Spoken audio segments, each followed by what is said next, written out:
YouTube, Chance Paladin here, and I know I haven't been posting a lot on the main channel for a long time. I wanted to explain that a little bit, as well as talk about a slight rebranding, sort of. So, rewind a couple years ago, when I really started pushing PNW Affliction, I thought it would be smart to have it on its own channel.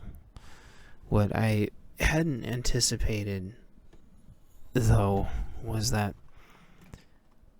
me posting on that channel wasn't actually going to help me like I thought it would. I thought having a presence for a couple years on a different channel would be great. I didn't anticipate things like people not knowing or caring, quite frankly, what PNW was or meant, trying to make it into a brand didn't work and ended up just wasting a lot of time, unfortunately. And then less and less people knew anymore who Chance Paladin was, or who my co-host Ringo the Cat. He just finished his dinner, so he's, I guess, not very chatty. Didn't really know who we were. And not that I thought that there was going to be a lot of cross-pollination. I thought that people that were following PNW Affliction wouldn't care about the rest, and I figured I didn't even know really anymore who followed the main Chance Paladin channel. And at the time, I didn't think that it was really ever going to get monetized, and wasn't following along. Somehow my subs kept growing despite me not doing anything over the years, over the past 4 years, actually, because two things happened. I moved to DLive, which, bless its heart, it is struggling dramatically, but it had a really good run on there. So it was like 4 years ago, going on 5, maybe 4.5 years ago. And then about 2 years later, tried to rebrand PNW Affliction. That way my main channel wasn't being clogged up with tons of audio stuff.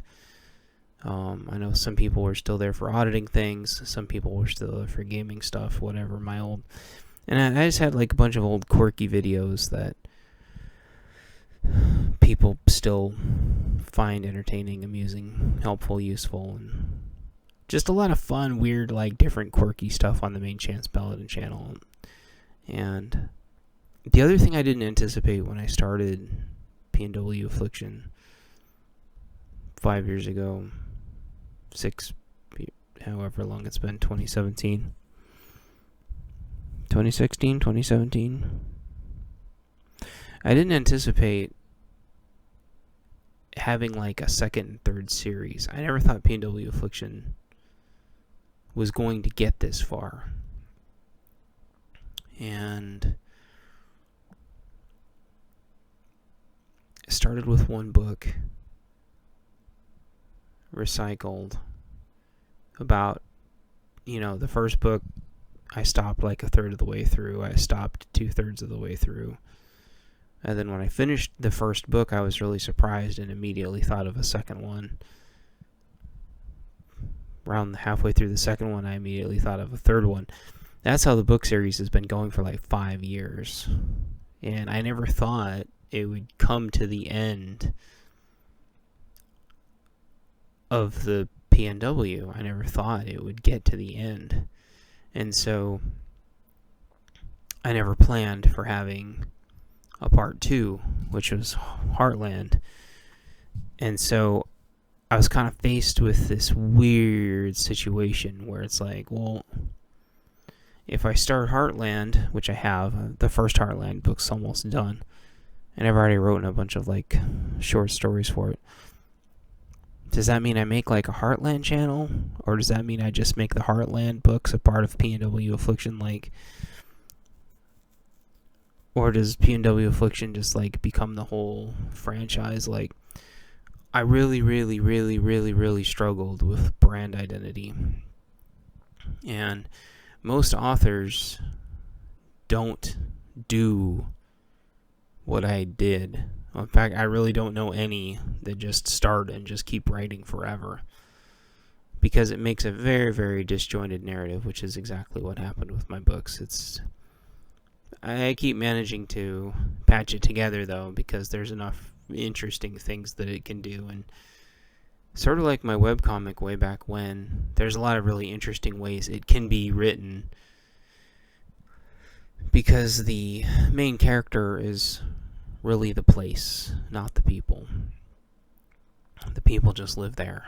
The place is always forefront, and what's happening is always forefront, not the people. The people are kind of stuck in it. P&W is like a force of nature that people are kind of stuck in. And likewise with Heartland, like, the people are very much like stuck there and having to experience what's going on. And the people are kind of just to ground it and try to survive in it. So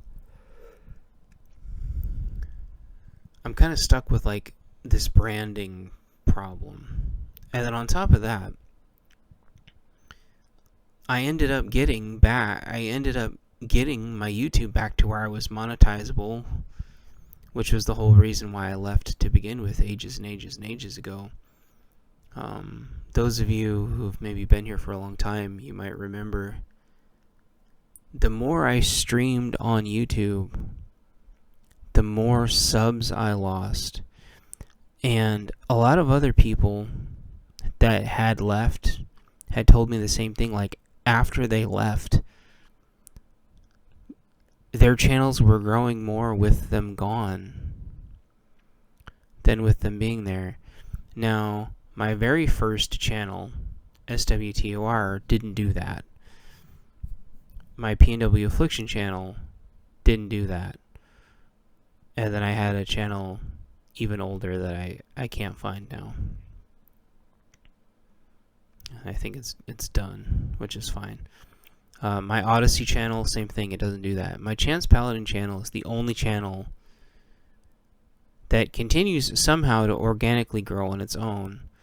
The problem is, I'm still what I can only assume is partially shadow banned, because my videos have almost no time spent on anybody watching them. I know that's impossible, because these videos went from people watching them for hours to people watching them for only seconds. So I know that's bogus, and that's going to make me getting my watch time back almost impossible, unless some freak miracle happens. And so what do I do, right? And do I bring the P&W stuff back to the main channel? That doesn't make any sense. Do I just like port it over and kind of block it together? I could do that. I don't know if anybody cares, though. I can try that. But like, so I put up, a 4-hour thing, like, poorly narrated. Like, I guess if somebody watches it, like, potentially my watch hours go up, right? Who knows?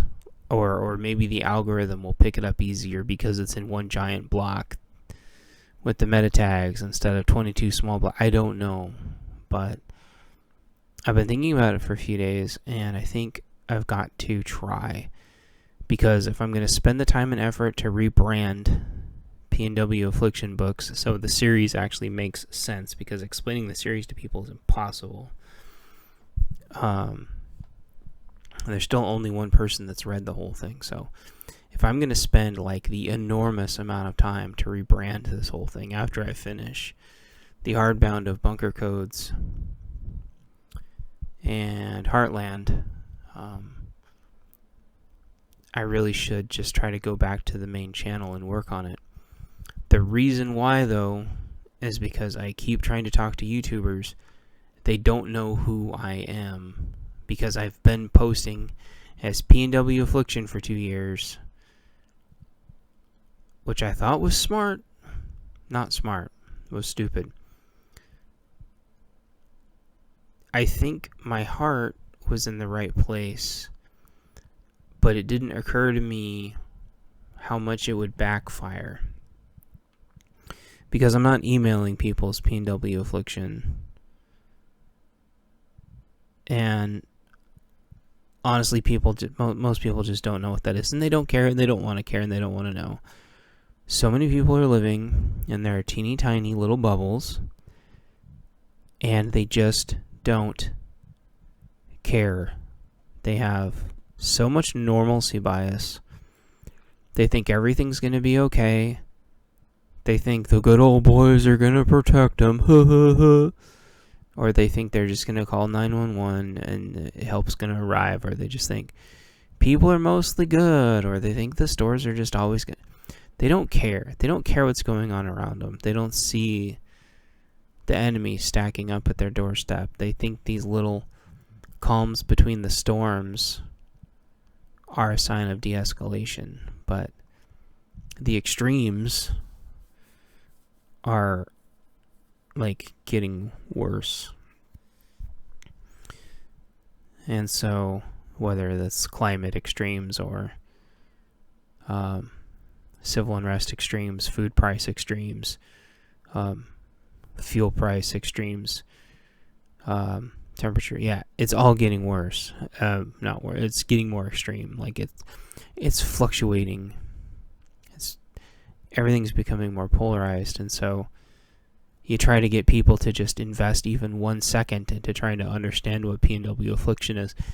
You've already lost like 90%. So this is kind of like my first video trying to salvage any semblance of my brand recognition, I guess, as the author of the P&W Affliction series.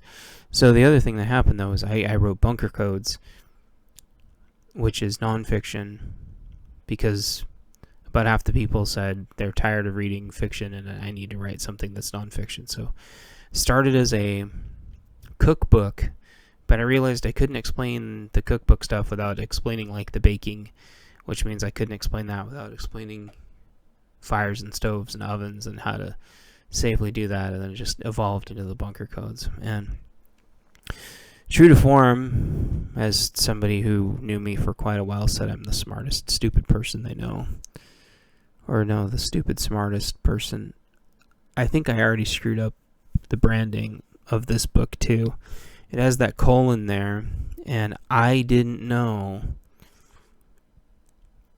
that Amazon was going to hard code a colon in there, and so my poor book has 2 colons. Which sounds kind of funny, but it also kind of lends to the whole like the bunker code thing. I liked the colon there, like it looks cool. I didn't know Amazon was going to put 2 colons there. Now I can't fix it. I think it's making the search algorithm freak out. I don't know. And so that's part of the problem. Like, do I completely re-release and rebrand the book without that colon there, or do I completely change the name? Like, I like the name. It sort of doesn't fit in a way, but in another way, it's like the perfect name. So I don't know.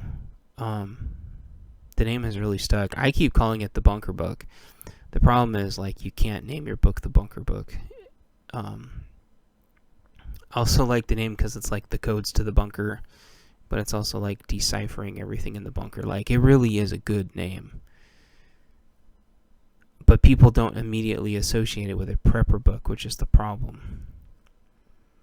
And then I loop like right back around to like this whole brand recognition thing, which is why there's marketing people out there that make hundreds of thousands of dollars every couple weeks just coming up with marketing stuff, because It's so hard. So there's one other thing, segueing to marketing.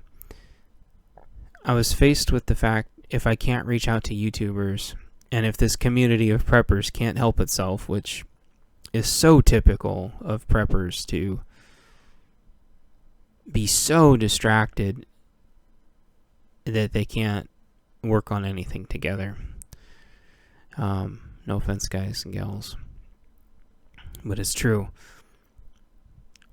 Even though it's helpful that we're not all organized, because then we would be a threat and we would be dangerous and we'd be a risk. So the fact that we're completely disorganized is actually one of our biggest strengths, but it's one of our biggest weaknesses. Decentralization and the lack of a real merit-based system that helps us all grow together is a thing, and we lack any semblance of a strong personality. But that's fine. I'm nitpicking. The point is like, the alternative is to pay thousands and thousands and thousands of dollars a month to big business, big tech, big corp, because they have pay-gated all of the analytics that we need to do marketing. They did it on purpose. They've priced all of us normies out of being able to market. So I can't market my book without paying big tech thousands of dollars a month. That's insane, and I don't want to do it.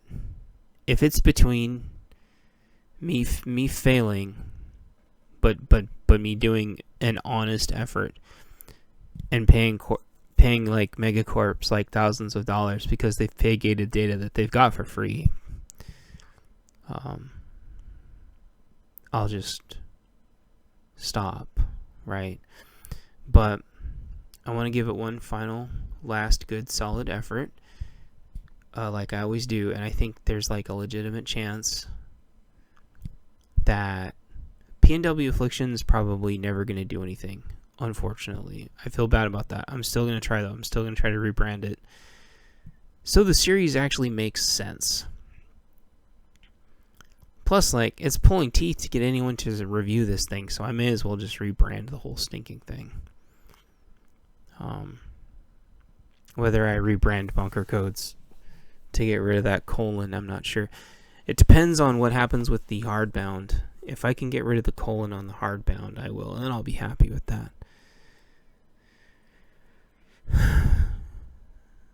It would be cool to like change the name a tiny bit too, so it's like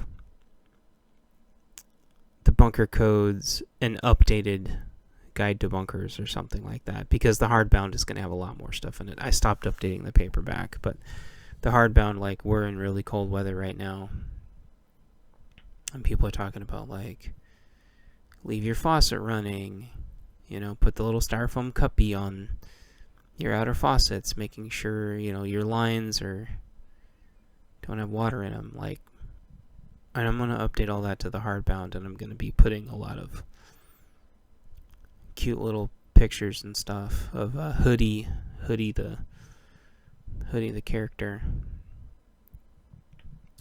in there, and then I'm going to have some very talented people redo all my book art.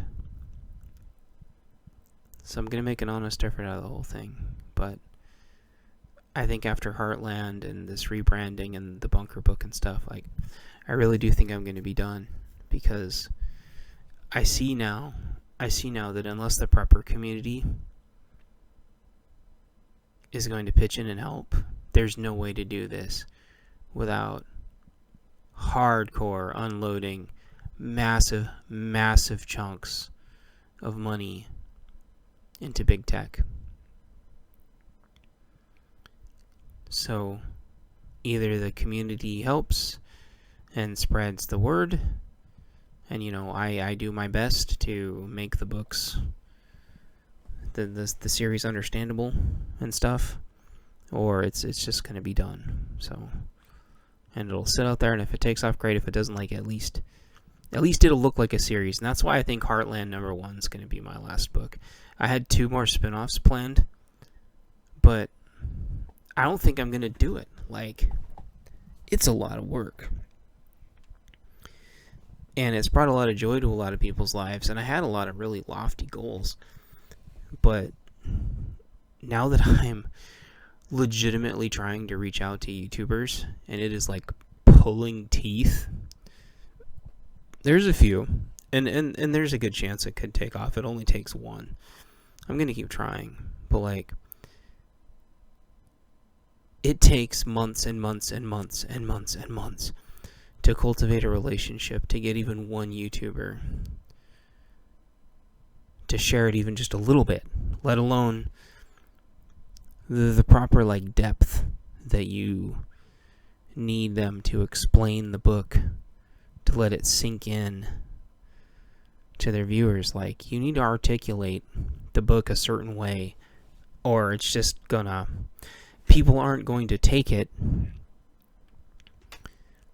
in a constructive way. They're not going to absorb it, right?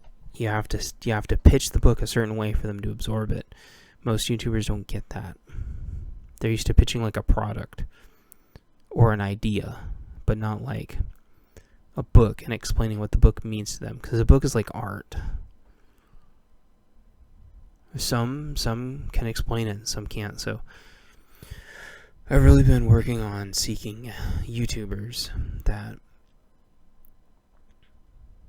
articulate things a certain way, but it takes months and months and months to cultivate each one. So that's why, like, after Heartland, the bunker code's like hardbound, which I'm going to be working on for quite a while. Heartland's almost done. I'm just going to spend all this time rebranding, and my crack team of experts working on new art, and I think the whole thing is just going to be called P&W Affliction, and I'm gonna reorganize it a bit.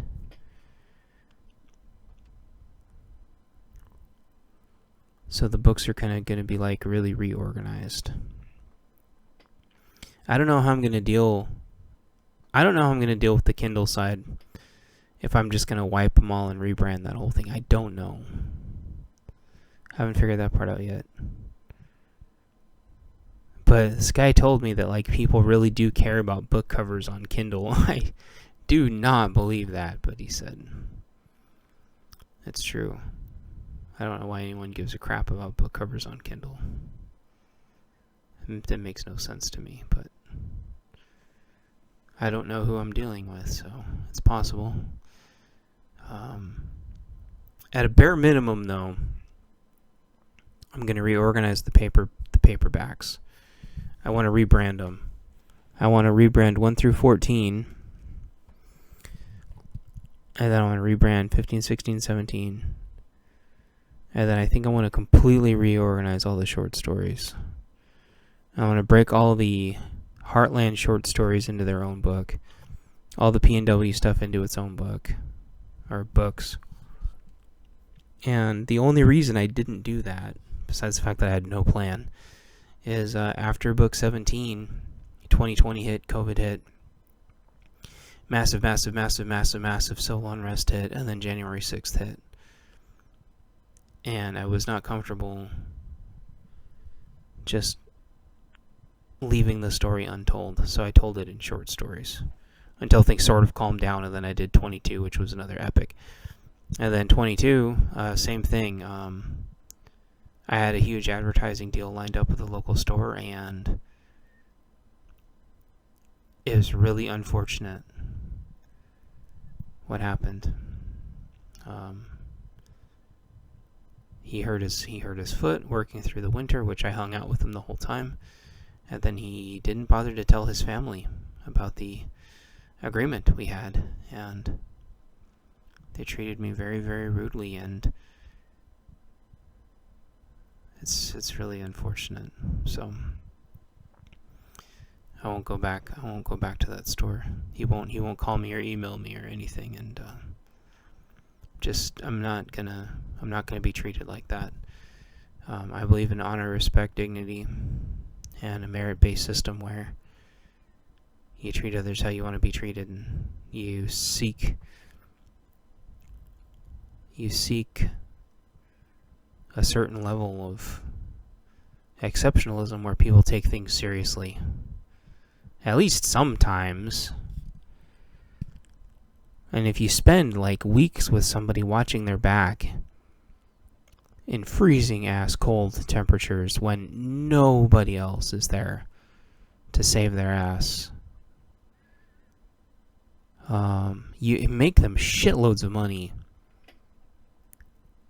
You know, you kind of have like some expectations for them upholding their end of like the business deal. So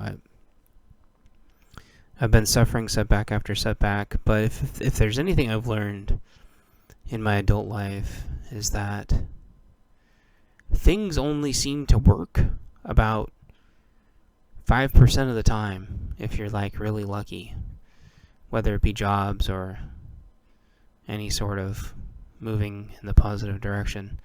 Things only seem to work about 5% of the time. So I'm not giving up because I feel like I'm almost there. And I can see and I can understand like why things aren't as good as they could be. So I'm going to really keep trying this one last time. So if anyone's still there, which according to my metrics, nobody listens to anything past 11 seconds, because that's what I have to deal with. If you're still here, I appreciate it, and look forward to more. I'll narrate some of the bunker codes. I'll talk about more prepper stuff. And I'll move some of the P&W affliction stuff over and I'll just see how it does.